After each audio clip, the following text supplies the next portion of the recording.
My question is, where were you living in Paris during the war? I didn't live.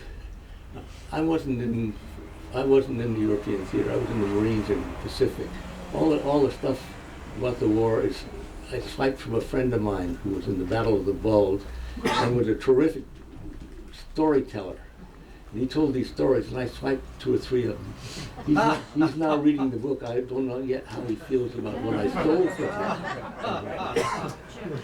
But you did live in Paris at one time. We lived in Paris right after the war. My wife worked for the embassy, and I was working on a novel.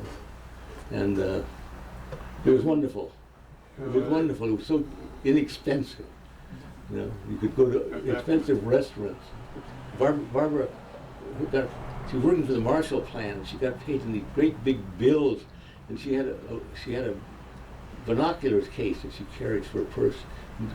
You had to carry all these big bills. We could hardly get them spent during times between pay periods.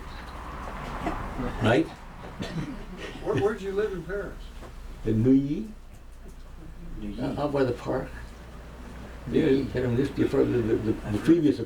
previous owners of the apartment had taken the bathtub away with them, and so we went to the flea market and we bought the bathtub in which Marat was murdered. How about that? Or anyway, exactly like it. And we could fill it out of the sink and then drain it with a drain. And the landlady said it's an affreux. And it was kind of an affreux. It served the purpose.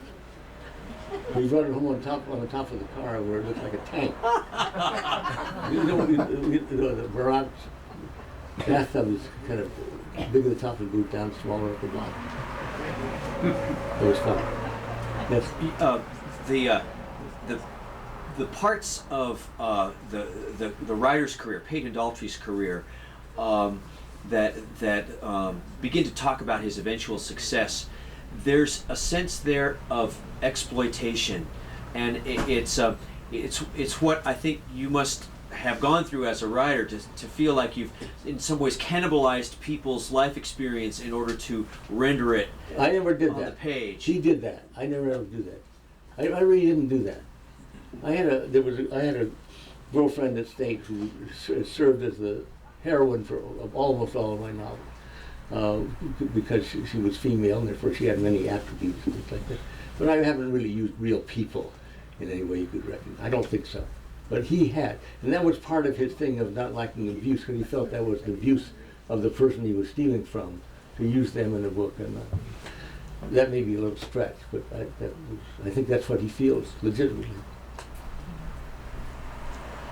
Why did you call Barbara Bonnie? Because her last name was Bonington? You know, she in her sorority were 6 other Barbaras. Yeah. But my wife Barbara had that experience at Cal in her sorority. There were 6 other Barbaras. She was called Eddie. Yeah, 6. Well, that make. I don't know what would the name be now. Remember there were popular names. Some names were hot stuff. Debbie probably. Heather. That's right. Heather. Ask me some more incisive questions so I can fumble with the answers. I know no author wants to say what his favorite book is, but do you have, among your many books, is there one that you would read over again before you'd read the others? Yeah, called Separations.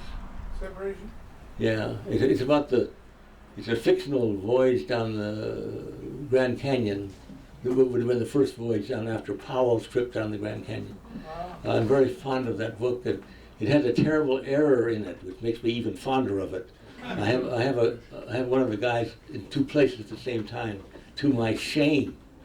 I must have read that manuscript 80 times, and the editor must have read it 20 times, and we left this guy in 2 places at the same time. If you run across that, don't tell me about it anymore. Oakley, there's a question from a lady right there. Yes? Can you talk a little bit about your own process when you start to conceptualize a book? I mean, you get ideas and kind of collect them together in a little... I dislike the term theme, but in fact things come to you thematically, and they seem to apply. The other night I read 2 things about her, about Bonnie having an abortion, and then I read about he's in trouble with his captain because he stopped a rape and the guy got killed in the process. And those seem to be thematically hooked together in some way. And so a lot of things like, they seem to hook together thematically, and then you, by your craft, make them hook together more closely and more better. And a lot of stuff happens like that. This book, I think, really began in my mind because whoever my friends were at the time and I would make fun of the tots molested. And it came to me later that that was a bad thing to do. As we know now, tots molested is not funny. And yet the term was funny to us. And so that was very important when I started, and that really is kind of the master theme of this whole novel, in a way. Do you kind of collect ideas that relate to the theme, Yeah. like on cards or notes to yourself? Or Oh, you kind of keep them in your head. I'd like to say I put them on cards, but I'm not that methodical about it. You know. Oakley, a couple of weeks ago, Professor Jim Miller of San Diego City College wrote a very fine Did he not? cover review of your book.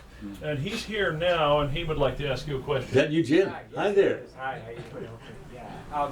And my question, has to do a little bit about what we emailed a little bit after when I announced he's coming. If you want to hear him again, he's coming to the San Diego City College International Book Fair in October on the 6th. So I invite everybody who's interested in seeing some more to come back in October for more Oakley Hall. But the question I had was, other than the general, kind of dislike of the right-wing newspaper, was there a particular incident of McCarthyism or kind of red baiting, in the 40s that inspired some of the things in the novel, or was it a more generalized, kind of take on No, it? the thing that really happened in the Hall family, and my father was kind of one of the leaders of the Democratic Party in San Diego, and he made the mistake of coming out for Wendell Willkie. That was the end of his career in politics, you can be sure. No, I didn't have it. Nobody picked on me. But nobody picked on me, but I had, in the process of going from San Diego State up to Cal, San Diego was more acceptant of Japanese, and where up in Northern California, the Chinese were more important. So I kept having fights with people, grown-up people, parents of my friends, about the Manzanar, which I really felt strongly about, and it was nothing happened to me except that I became very argumentative at that time. Since then, I've stopped being argumentative. There's a question from Colonel Carlson. You spoke about your craft. Would you please describe like a typical working day when you feel you're really getting a lot of words on paper? Like are you a late afternoon or evening writer, a nighttime writer? Morning. Could you please describe your day?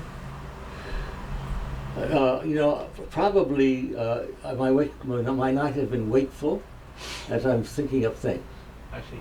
And things will come to me, which I then don't do directly, but do obliquely in the morning when I'm writing something. And you just get it down on paper, and then from then on you can revise it and revise it and revise it.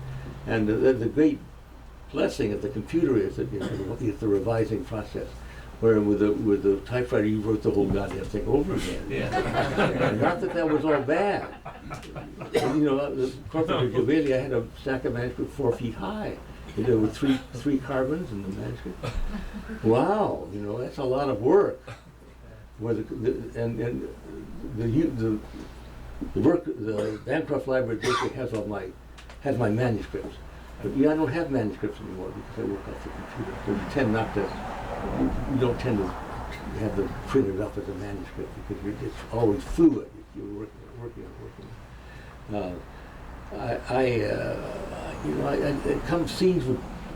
The scene would come to you, and you develop the scene, and almost without knowing it, that scene would conform to what you were trying to do, what your main theme was in the book, almost as though that was in some other part of your head.